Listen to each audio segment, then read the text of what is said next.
யார் போட்ட கோடு இந்த மூவியோட டைட்டில் மாதிரியே இட்ஸ் தாட் ப்ரொவோக்கிங் மூவி. நல்ல மெசேஜ். நம்ம என்னதான் இந்த ஜென்ரேஷன்ல ஈக்குவாலிட்டி எல்லாருமே ஈக்குவல் அப்படின்னு நினைச்சாலும் இன்னும் இந்த பிராக்டிஸ் காஸ்ட் அதெல்லாம் நிறைய பேர் பாக்குறாங்க. ஸோ இது நல்ல மெசேஜ் உள்ள படம், எல்லாரும் கண்டிப்பா போய் பார்க்கலாம். So all the best to the entire team. சமுதாயத்துக்கு தேவையான நிறைய நல்ல கருத்துக்கள் இதுல இருக்கு. சமுதாய மாற்றத்துக்குரிய நிறைய கருத்துக்கள் தைரியமா சொல்லியிருக்காங்க. வாழ்த்துக்கள்.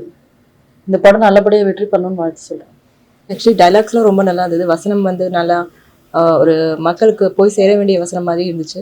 ஸோ மக்கள் கண்டிப்பாக பார்த்தா அது அவங்களுக்கு கொஞ்சம் எதை பற்றி தெரியணும் அப்படின்றது அவங்களுக்கு தெரியும் அப்படின்னு புரியுது. தேங்க்யூ. செலிபிரிட்டி வந்து பேசினாங்க சார், உங்ககிட்ட என்னென்ன சொன்னாங்க? என்னென்ன கிரிட்டிக்கலா சொன்னாங்க, என்னென்ன பாசிட்டிவ் சொன்னாங்க? நெஞ்ச நெகிழ்ந்தாங்க, ரொம்ப பெருமைப்பட்டாங்க. அவங்க நெஞ்ச நெகிழ்ந்து பெருமையா பாராட்டினது நான் பெரிய விருதுகளுக்கு சமமா நினைக்கிறேன்.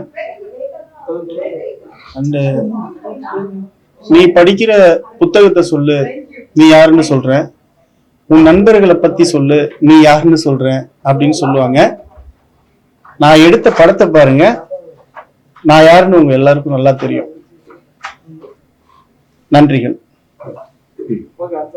எல்லோருக்கும் வணக்கம். இந்த படத்தை டேரக்டர் எனக்கு வந்து சொன்ன விஷயம் எல்லாமே ரொம்ப பிடிச்சிச்சு. இந்த கதை ரொம்ப நல்லா இருக்கு, படமாக ரொம்ப நல்லா இருக்கு. ஸோ நாங்கள் சொல்றதை நீங்கள் எல்லாமே தேட்டரில் போய் படத்தை பாருங்க, பார்த்துட்டு உங்களோட கருத்துக்களை சொல்லுங்க. தேங்க்யூ. இந்த படத்தோட எடிட்டர் ஸ்ரீராம் விக்னேஷ்னா.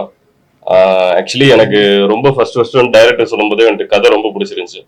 அண்ட் மோரோவர் வந்துட்டு இதை பற்றி மேக்ஸிமம் வந்துட்டு ஏன்னா இப்போ சொல்லக்கூடாது, ரிலீஸ் ஆனதுக்கப்புறம் வந்துட்டு நல்ல வரவேற்பு வரும். ஸோ அதனால டைரக்டர் வாய்ப்பு கொடுத்ததுக்கு மிக்க நன்றி. எல்லாருக்கும் வணக்கம். என்னோட பேர் கணேஷ். இந்த படத்துல என்ன ஒரு மிகப்பெரிய ஒரு கேரக்டர் கொடுத்து அறிமுகப்படுத்தி எனக்குள்ள இந்த கேரக்டரை வெளிப்படுத்தி கொண்டு வந்த டைரக்டர் சாருக்கு ரொம்ப நன்றியை தெரிவிச்சிருக்கேன். அதை விட ஒளிப்பொலிவு ஜான்சன் சார் மிக துல்லியமா அந்த லொக்கேஷன்லாம் பார்த்து அருமையா செலெக்ஷன் பண்ணி அதுக்கு தகுந்த மாதிரி அந்த ஏரியாவை பார்த்து அந்த அளவுக்கு ஒளிப்பதிவை துல்லியமா எடுத்திருக்காரு. என்னையும் அந்த கேரக்டரை ஒரு வடிவமைப்பா காமிச்சிருக்கிறதுக்கு மிக்க நன்றி, அவருக்கு நன்றி தெரிவிச்சிருக்கேன். ரெண்டாவது விசெட் துரை சார் வந்து ரொம்ப நல்லா பண்ணிருக்கேன்னு சொல்லிட்டு, இந்த கேரக்டர் உனக்கு அடையாளமே தெரியல, இப்ப இருக்கிற இதுக்கும் நீங்க ஃப்ரேம்ல பார்க்கறதுக்கு அடையாளமே தெரியல, அந்த அளவுக்கு நல்லா பர்ஃபார்மன்ஸ் பண்ணிருக்கேன் அப்படின்னு சொல்லிட்டு விசெட் துரை சார் ரொம்ப நெகிழ்வா பேசினாங்க. அப்புறம் பாபு சார் வந்து அவரும் ரொம்ப நெகிழ்வா பேசினாரு. கேரக்டர் நல்லா பண்ணிருக்கேன், டைரக்டர் வந்து அந்த அளவுக்கு கரெக்டா மோன் பண்ணிருக்காரு. எனக்கு வாய்ப்பு கொடுத்த டைரக்டருக்கு ரொம்ப கடமைப்பட்டிருக்கேன், ரொம்ப நன்றி தெரிவிச்சிருக்கேன் அவருக்கு.